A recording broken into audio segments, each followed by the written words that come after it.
Welcome to this week's edition of the Reporter Roundtable here on the Red River Farm Network. It's our chance to pull up the reporter notebooks and see what kind of stories we've been working on. I'm Don Wick, along with Kara Hart, Randy Coonan, and Megan Overby. As we look at what's going on this past week, certainly rain has to be at the top of that list. We've been praying for it for quite some time, and folks finally got some showers. Not everybody got the rains they want. Some got maybe even a little bit too much. Megan, what did we see as far as the moisture here at the end of the week?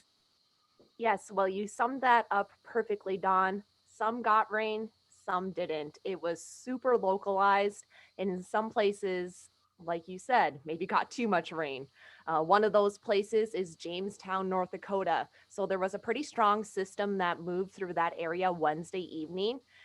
We're hearing report totals of 4+ inches. Another area that got hit pretty heavily was Stephen, Minnesota, with 2.5 inches. So that system did span up into northwestern Minnesota. Right in my backyard, not far from us, about 15 miles northwest, McHenry, North Dakota. So that's in the far eastern corner of Foster County. They got 3 inches in just under an hour. So I talked to a rancher in that area, Sam Tweet. Up until this point, everything was pretty much brown. Their soil makeup is pretty dry and sandy to start with. He had prepared by buying some hay and other feedstuffs in April. Now he has plans to actually maybe turn out some cows.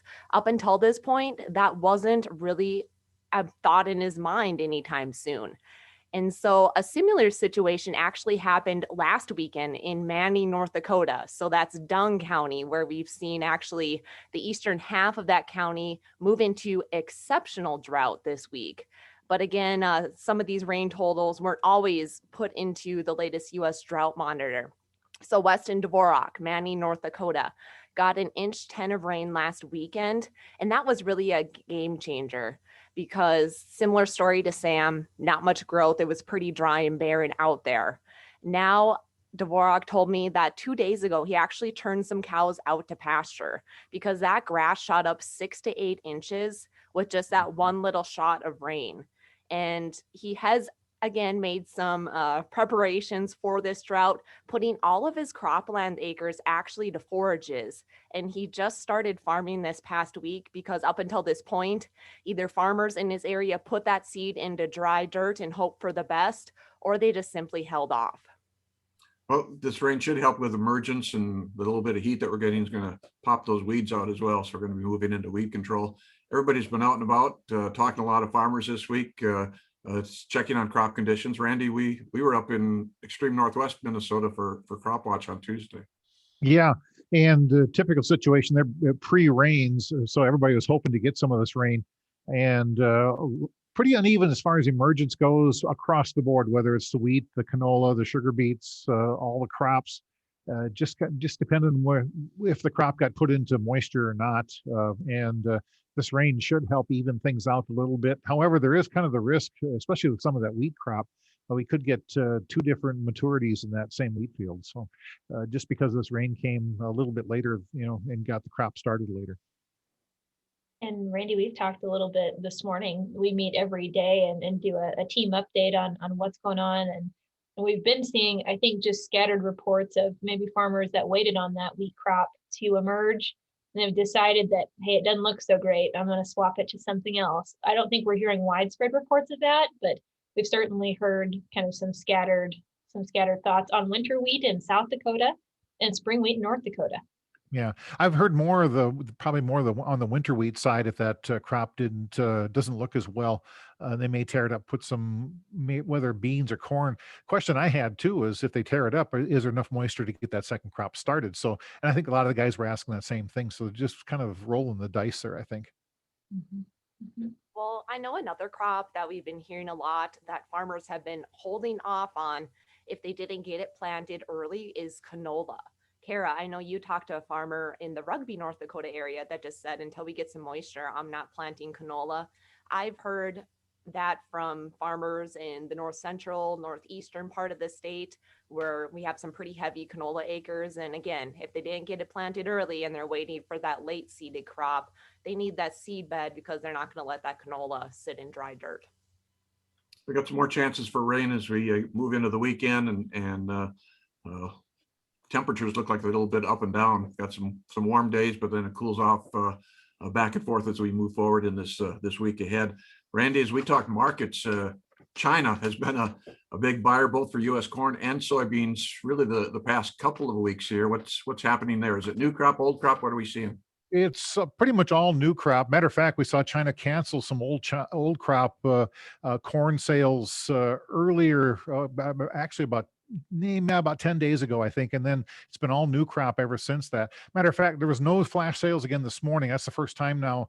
Actually, I think makes 9 out of the last 11 days. We've seen pretty big sales, 1 million plus tons. Matter of fact, China's bought somewhere around a little over 10 million metric tons of corn here in the last, like I said, last 9 of the last 11 days. So they're moving into this big, into the new crop pretty heavily here right now. No doubt. How about policy, Kara? What are we seeing in DC? I know we've been watching that infrastructure bill. Is there any progress being made in DC? Yeah, that's a good question, Don. Infrastructure and climate change remain 2 really big issues in Washington, D.C., and then how you pay for that with the tax piece too.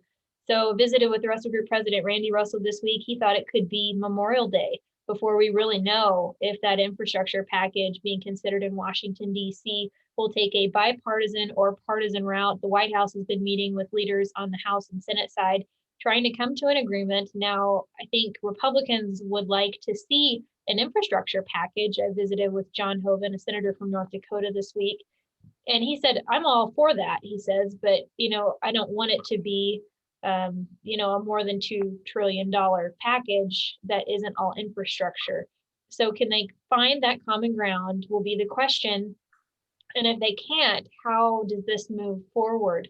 The Biden administration, when President Biden was running for election, or was rather seeking this office and running in the election, he was talking about how he was going to focus on a more bipartisan workspace in Washington, D.C.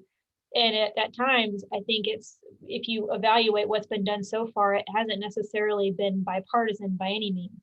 So it'll be an interesting thing to continue to watch. In terms of climate, the Senate Agriculture Committee held a hearing yesterday looking at forestry. That coincided with the USDA's release of a climate smart agriculture strategy yesterday. If you want to find out more details about that strategy, be sure to visit rrfn.com. Those are just a few things we're keeping an eye on in Washington, D.C. and trade too. And then also, some of these key positions in Washington, D.C. that really would benefit agriculture. We're still waiting on key appointments, like the chief agriculture negotiator at the U.S. Trade Representative's office. We saw a letter from ag groups asking the Biden administration last week for that position to be named. I thought for sure, following the letter, that maybe we'd see something this week.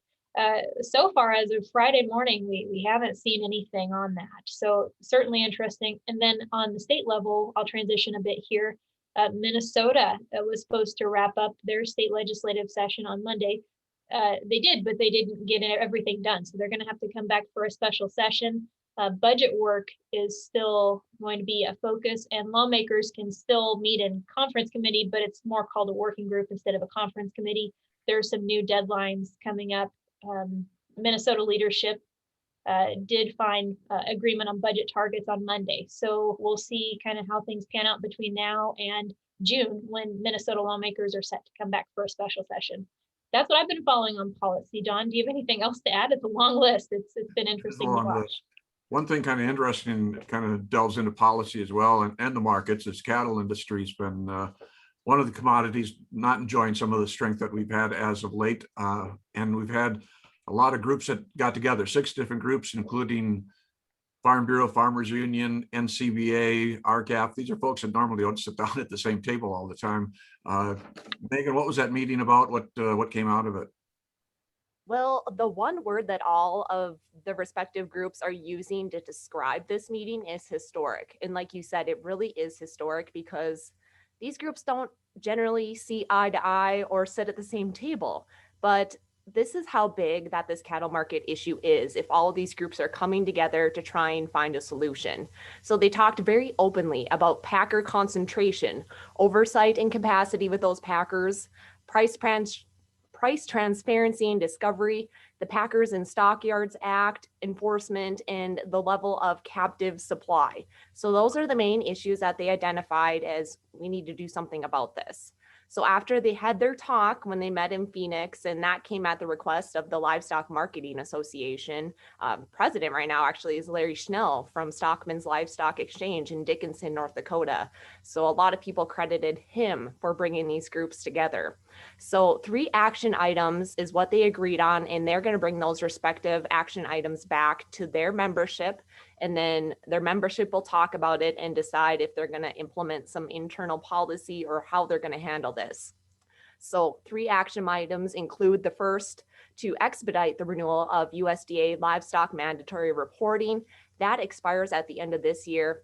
And so they'd like to include some formula-based prices with the same requirements as negotiated cash trade and creating a contract library for that. Second, the groups are also urging the Department of Justice to issue a cattle market investigation status report. That investigation was launched several months ago. We haven't really heard anything from the DOJ on that yet. And then finally, the organizations are encouraging the development of new independent local and regional packers. So that's what came about from that meeting. The Justice Department actually was over a year ago, when they had that Holcomb fire, that created some of the consternation, and then COVID hit. So DOJ got involved, but little news out of that as of yet. Speaking of membership, we got the members of the North Dakota FFA. They're going to be gathering in a couple weeks in Fargo. But we also have news of the National FFA convention. Kara, what did we hear this week about FFA and Indy? Yeah, the National FFA organization is going to be holding an in-person National FFA convention in Indianapolis this fall. I think a lot of people are really pleased to hear that. There's going to be a virtual component of the convention too, but for the most part, like the sessions that happen, the awards, things like that, that'll all be in person. Now, National FFA has said that they expect a decline in attendance, but it still should be, significant to have that event. The FFA is going to be following CDC guidelines for in-person attendees, and they've said that, if things change, if COVID conditions worsen between now and fall, things could get stricter. But that FFA convention is scheduled to happen October 27th through October 30th. And then I think this is a sign that maybe we'll be able to see some more in-person events, maybe going into the winter meeting season. We're still really early into the year, so I know a lot can change, but maybe this is a good sign for what could be coming in the winter for other things too. So yeah, we're all looking forward to getting out and about. Randy, as far as markets, anything we're looking at as we go into next week?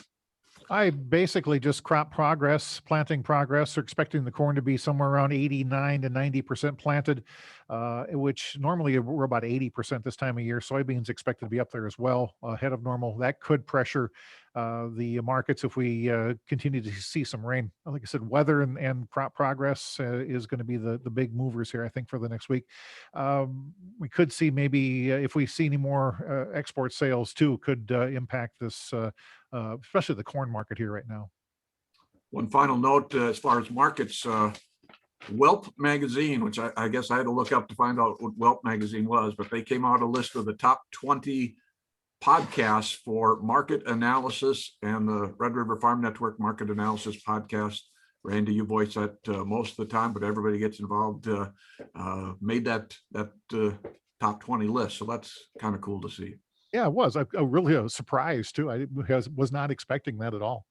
Yeah, but shows the good work that's coming out of the main studio here and everything that goes on with the Red River Farm Network.